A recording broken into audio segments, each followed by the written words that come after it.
ये हम पहले से ही बोलते आ रहे हैं कि शेख शाहजहां को गिरफ्तार करने की कोई इच्छा इस सरकार को नहीं थी, इस सरकार के मुख्यमंत्री को नहीं थी जी। क्योंकि शेख शाहजहां जैसे लोग ममता बनर्जी को इलेक्शन में लीड देते हैं और उन्हें लीज दिया जाता है ऐसे संदेश खाली बनाने के लिए कि आप वहां पे अपना जमींदारी चलाओ, जो मर्जी करो, महिलाओं के साथ चाहे बलात्कार करो। और उसके बाद शेख शाहजहां के खिलाफ जब हमारी पार्टी ने, भारतीय जनता पार्टी ने और वहां के महिलाओं ने धुआंधार आंदोलन हुआ, सब मिलके हम उतरे और हमने ये कोशिश किया कि जस्टिस मिले महिलाओं को। उसके बाद सरकार बाध्य हुई। लेकिन एक सवाल, एक प्रश्न खड़ा होता है सुकांत मजूमदार साहब कि पहले पकड़ नहीं रहे थे, 55 दिनों तक पकड़ा नहीं, अब छोड़ नहीं रहे हैं। ऐसा क्या है शाहजहां शेख के अंदर? ऐसा उस शाहजहां में क्या है कि उसके लिए हाई कोर्ट का फैसला दरकिनार है? जिस संविधान की कस्में वादे खाते हैं उसको दरकिनार कर दिया गया। हैरानी वाली बात है, एक प्रशासन ऐसा कर रहा है, एक शासन ऐसा कर रहा है आजाद भारत में। देखिए, शेख शाहजहां के साथ डायरेक्ट ममता बनर्जी की भतीजे की प्रॉपर्टी की डील है। पैसा वहां से आता था, पैसा वहां से आता। आप कह रहे हैं अभिषेक बनर्जी की डील है ममता बनर्जी के भतीजे की?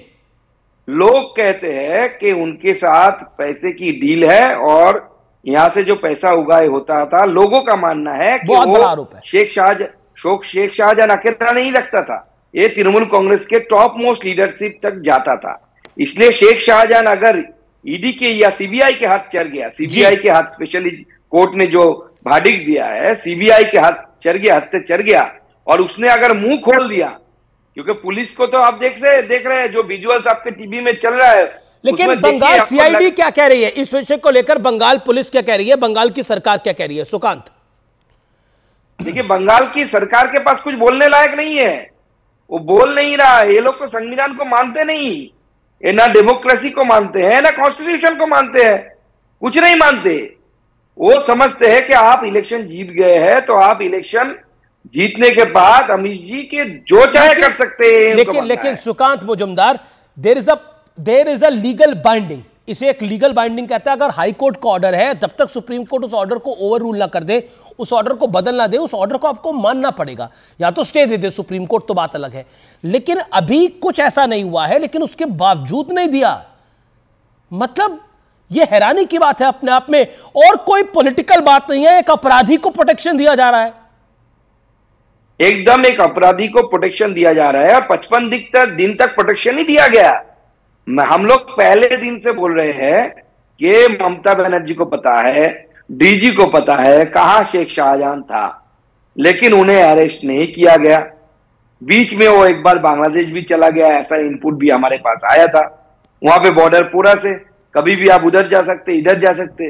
बोलेंगे क्यों कैसे जा सकते? क्योंकि ममता बनर्जी लैंड नहीं देती बीएसएफ का पोस्ट तैयार करने के लिए। तो ये जो पूरी तरीके से सरकार, जी सुकांत आप मेरे साथ बने रहे, हमारे साथ हमारी संवाददाता भी है। लेकिन व्यूअर्स, एक बात आप सोच के देखिए, ये सब कुछ हो रहा है और ये लोग संविधान की दुहाई देते हैं। पूरी लॉबी आज शांत है इस पूरे विषय को लेकर। आई फील अपॉल्ड, मुझे बहुत ही ज्यादा दुख के साथ ये कहना पड़ रहा है। पूरी लॉबी शांत है इस विषय को लेकर। संविधान की, भारतीय संविधान की, जिसकी दुहाई देते हैं कि हमें संविधान को बचाना है। देखिए 2024 में संविधान बचाने के लिए हमसे एक साथ आ रहे हैं, ये संविधान बचाने के लिए एक साथ आ रहे हैं। भारतीय संविधान की कौन सी धारा यह कहती है कि अगर हाई कोर्ट का ऑर्डर आए उसको फॉलो न करा जाए और सुप्रीम कोर्ट का बहाना बनाया जाए?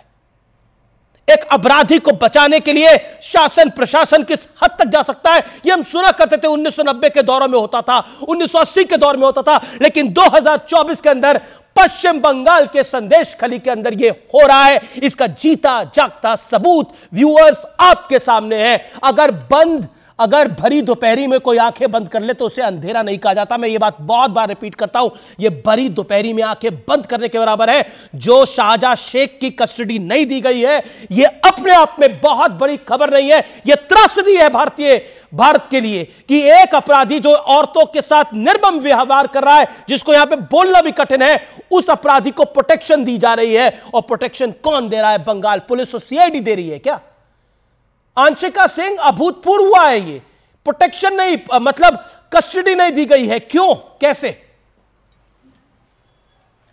2 घंटे तक इंतजार किए, 4 अधिकारी सीबीआई के पहुंचे थे। भवानी भवन सीआईडी का जो मुख्यालय है वहीं से शेख शाहजहां की कस्टडी मिलनी थी, लेकिन 2 घंटे के इंतजार के बाद जो तस्वीर देखने को मिली है भवानी भवन से, खाली हाथ ये अधिकारी लौट आए हैं। और सीआईडी की तरफ से ये बताया गया है कि फिलहाल क्योंकि मामला सुप्रीम कोर्ट का दरवाजा खटखटाया राज्य ने, तो ये कस्टडी नहीं दी जा सकती। आपको ये भी बता दूं अमीश की अब कोर्ट का फिर से दरवाजा खटखटाएगी ईडी, और ये जो सीबीआई को कस्टडी मिलनी थी, हो सकता है इस मामले में कल ही हाई कोर्ट वापस जाए ईडी की टीम।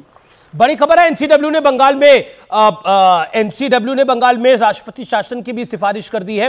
वो इस समय की बड़ी खबर है। सुकांत मजुमदार मेरे साथ हैं, मेरे साथ तौसीफ खान भी जुड़े हुए हैं, मैं उनका भी रुख करूंगा। लेकिन सुकांत मजुमदार, मेरा सवाल यह है कि एक पॉलिटिकल बात है, एक बात है कि ये पूरा जो मुद्दा है ये कहीं ना कहीं इमोशनल मुद्दा भी है। क्या बीजेपी उसको पॉलिटिकल कैश करने की कोशिश कर रही है? यह भी टीएमसी का भी आरोप है आपके ऊपर कि आप पॉलिटिकली कैश करने का प्रयास कर रहे हो। सुकांत जी, देखिए पॉलिटिकल एंगल जो है वो तो उसको अलग छोड़िए। आप सोचिए, महिलाओं ने कैमरे के सामने आकर अमीश जी जिन बातों को बोला है उन्होंने कि हमारे साथ ऐसा हुआ, हमें रात में बुलाया जाता था, और कितना बोलेगी एक महिला। इसके बाद अगर कोई वो इसका अगर प्रतिवाद नहीं करेगा, इसके खिलाफ आवाज नहीं उठाएगा, तो उस आदमी का जमीर है, जिंदा है कि नहीं, इसके ऊपर सवाल उठना जरूरी है, लाजमी है। मैं एक पॉलिटिकल लीडर के हिसाब से वहां पे आवाज उठाने नहीं गया था। एक तरफ तो मैं पॉलिटिकल लीडर हूं, लेकिन मेरे घर में मेरी बीबियां हैं, मेरे बच्चियां हैं छोटे छोटे। आज अगर मैं आवाज नहीं उठाऊंगा तो कल तो इतिहास मुझे माफ नहीं करेगी कि जब महिलाओं के साथ ऐसा हुआ, और वो भी उस राज्य में जिसे कल्चरल कैपिटल बोला जाता है देश का, जिस राज्य में राजा राम मोहन राय, विद्यासागर, ईश्वर चंद्र विद्यासागर जैसे मनीषी जन्मे, विवेकानंद जन्मे, जिन्होंने महिलाओं की लिबरेशन के बारे में बात किया, नहीं सिर्फ काम किया। सुकांत जी, आपका बहुत बहुत शुक्रिया हमारे साथ जुड़ने के लिए इस बड़ी खबर के ऊपर। Thank you so much. BJP Paschim Bangal के अध्यक्ष थे तौसीफ खान है। तौसीफ खान, आपका रिएक्शन मिलना चाहता हूं। बीजेपी का आरोप है कि अभिषेक बनर्जी की साठगांठ है। क्या आपको लगता नहीं है जो सीआईडी ने आज कस्टडी नहीं दी है उससे यह विषय और बड़ा बढ़ेगा? इससे कैसे पीछे हटा जाएगा? तौसीफ खान नहीं, ये तो इल्ज़ाम है कि साठगांठ है। इल्ज़ाम तो बीजेपी तो इल्ज़ाम ही लगाएगी। बीजेपी तो यहाँ तृणमूल के तारीफ तो करेगी नहीं। तृणमूल में जो काम किए हैं, यहाँ पे जितने भी तृणमूल के पॉलिसीज है, जिससे लाखों लाख और करोड़ों लोगों ने यहाँ पे शाहजहां शेख के बारे में पॉलिसी क्या है टीएमसी की? स्टूडेंट कम्युनिटी को, लेडीज कम्युनिटी का। शाहजहां शेख पर टीएमसी की पॉलिसी क्या है? वो तो ये सारे प्रोसीडिंग्स क्लियर है, ट्रांसपेरेंट है कोर्ट के सामने। भाई, जब सिंगल बेंच ने स्टे लगा, पहले सिंगल बेंच ने जॉइंट इन्वेस्टिगेशन का ऑर्डर दिया था, ईडी गई थी कोर्ट, उन्होंने बोला कि हम कस्टडी क्यों नहीं दी? कस्टडी क्यों?